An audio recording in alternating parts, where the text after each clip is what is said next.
जब माँ यशोदा ने देखा कि उनके यहाँ काम करने वाली दासी अलग अलग कामों में व्यस्त है, तो माँ यशोदा ने खुद ही माखन बनाने का निर्णय लिया। माखन बनाते बनाते माँ यशोदा कृष्ण की लीलाओं का ध्यान कर रही थी और मन ही मन मुस्कुरा रही थी कि तभी कृष्ण उनके सामने आकर खड़े हो गए।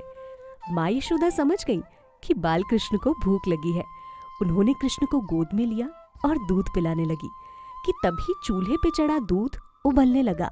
वो कृष्ण को वहीं छोड़कर दूध संभालने गई। ये देखकर कृष्ण को इतना गुस्सा आया कि उनकी आंखें लाल हो गई। अपने दांतों को पीसते हुए कृष्ण ने एक पत्थर उठाया और फेंक के माखन की मटकी फोड़ दी। एकांत में जाकर उस मटकी से कृष्ण आंखों में झूठे आंसू लिए माखन खाने लगे। टूटी हुई मटकी देखकर माँ यशोदा समझ गई कि मटकी फोड़कर कान्हा छुप गया है कि कहीं उसे दंड ना मिल जाए। बहुत ढूंढने के बाद कृष्ण उन्हें एक बहुत बड़ी लकड़ी की ओखली, जो कि उल्टी रखी हुई थी, उस पे बैठे हुए मिले। कृष्ण खुद तो माखन खा ही रहे थे, साथ साथ बंदरों को भी बांट रहे थे। ये देखकर माँ यशोदा कृष्ण को पकड़ने के लिए उनके पीछे डंडा लेकर दौड़ी। कृष्ण भी इधर से उधर भागते रहे। माँ यशोदा भागते भागते थक गई थी कि तभी कृष्ण उनके हाथ लग गए। कृष्ण को डरा हुआ देखकर माँ यशोदा ने डंडा फेंक दिया और कृष्ण को बांधने के लिए रस्सी ढूंढने लगी। माँ यशोदा ये कहाँ जानती थी कि जिन्हें वो बांधने की कोशिश कर रही हैं, उन्हें बांधना इतना आसान नहीं है। माँ यशोदा कृष्ण को उसी लकड़ी के ओखले से बांधने के लिए रस्सी लेकर आई और देखा कि रस्सी तो 2 इंच छोटी पड़ रही है। घर से ढूंढकर वो एक और रस्सी लाई और अब भी देखा तो रस्सी 2 इंच छोटी थी। ऐसा करते करते माँ यशोदा कई रस्सियां ले आई, लेकिन कृष्ण को बांध नहीं पाई। बार बार रस्सी 2 इंच छोटी हो जाती थी। अंत में माँ यशोदा बिल्कुल हार गई। ये देखकर कृष्ण ने खुद को आखिरकार बंधवा ही लिया। जिस तरह एक सच्चे भक्त को भगवान के चरण कमलों में खुद को समर्पित करना अच्छा लगता है, उसी तरह भगवान भी अपने आप को सच्चे भक्त के सामने समर्पित करते हैं। बड़े बड़े योगी भी कृष्ण को पा नहीं सकते, लेकिन अपने भक्तों के लिए कृष्ण आसानी से उपस्थित हो जाते हैं।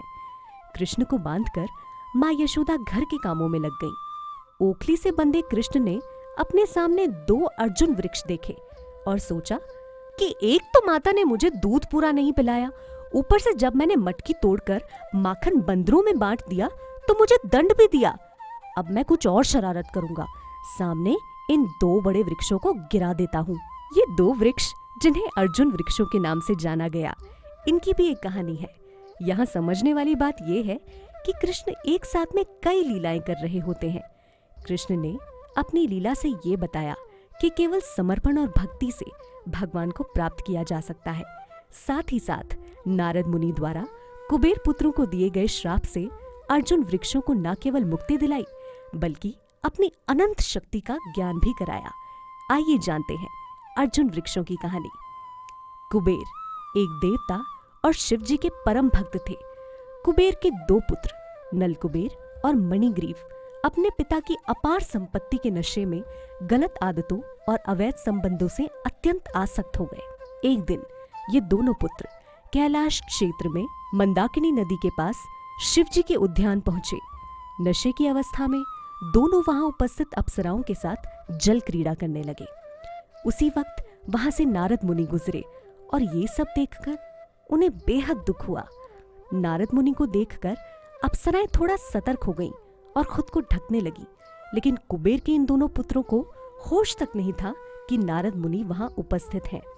ये सब देखकर नारद मुनि ने उपकार करते हुए इन दोनों पुत्रों को श्राप दिया। नारद मुनि चाहते थे कि कुबेर के ये दोनों पुत्र नशे और अवैध संबंधों की अवस्था को छोड़कर कृष्ण के दर्शन प्राप्त करें। श्राप देते हुए नारद मुनि ने कहा, भौतिक संसार से मनुष्य तभी आकर्षित होता है जब उसमें रजोगुण बढ़ जाता है। भौतिक संसार में जिन मनुष्यों के पास अधिक संपत्ति होती है, उनमें से ज्यादातर लोग नशे, अवैध संबंध और जुआ खेलने के आसक्त हो जाते हैं। बाहर चाहे कोई कितना भी संपन्न दिखे, एक दिन उसको मिलना तो 5 तत्वों में ही है। इस तरह की क्रियाएं मनुष्यों का अगला जन्म निर्मित करती हैं। जो मनुष्य इन गलत क्रियाओं से आसक्त होते हैं उन्हें नीचे स्तर का जन्म मिलता है। कई बार मनुष्य भौतिक चकाचौंध से अपना वास्तविक कर्तव्य भूल जाते हैं। सच्चे साधुओं का ये दायित्व है कि वो समय समय पर अलग अलग मनुष्यों से मिलकर उनको आध्यात्मिक विकास का ज्ञान दें। इसीलिए नारद मुनि का ये कर्तव्य बनता था कि वो कुबेर के दोनों पुत्रों को उनकी वास्तविक स्थिति समझाएं। नारद मुनि ने नल, कुबेर और मणिग्रीव को 100 वर्ष तक वृक्ष बने रहने का श्राप दिया और साथ ही साथ ये स्मृति भी दी कि वो इस अवस्था में क्यों है। आमतौर पर मनुष्य को अपना पिछला जन्म याद नहीं रहता, लेकिन विशेष मामलों में ये स्मृति कुछ मनुष्यों को दी जाती है। 100 वर्षों के बाद नल, कुबेर और मणिग्रीव स्वयं श्री कृष्ण के दर्शन कर सकते थे। बाल कृष्ण जानते थे कि ये दोनों वृक्ष असल में कौन है। अपने प्रिय भक्त नारद का वचन रखते हुए कृष्ण अपनी ओखली को खींचकर उन दोनों पेड़ों के पास ले जाने लगे। ओखली उन दोनों वृक्षों के बीच अटक गई।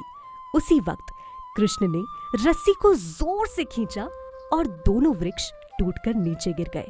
उन वृक्षों में से 2 व्यक्ति चमकते प्रकाश के साथ प्रकट हुए और बालकृष्ण के सामने अपना सर झुकाया। उन दोनों ने कृष्ण को प्रार्थना अर्पित करते हुए कहा, ब्रह्मांड के स्वामी को हमारा प्रणाम।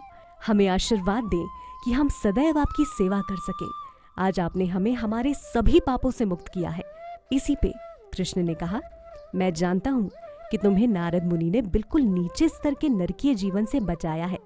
वास्तव में तुम बहुत भाग्यशाली हो कि तुम्हें नारद मुनि के दर्शन हुए। उनके दर्शन मात्र से ही आत्मा मुक्त हो जाती है। और क्योंकि तुम वास्तविकता को समझ गए हो, तो मैं तुम्हें वचन देता हूँ कि ये तुम्हारा आखिरी जन्म है। इसके बाद तुम्हारी मुक्ति हो जाएगी। ये सुनकर दोनों ने कृष्ण के सामने कई बार सर झुकाकर प्रार्थना की और चले गए। वहीं कृष्ण उसी ओखली से बंधे रहे।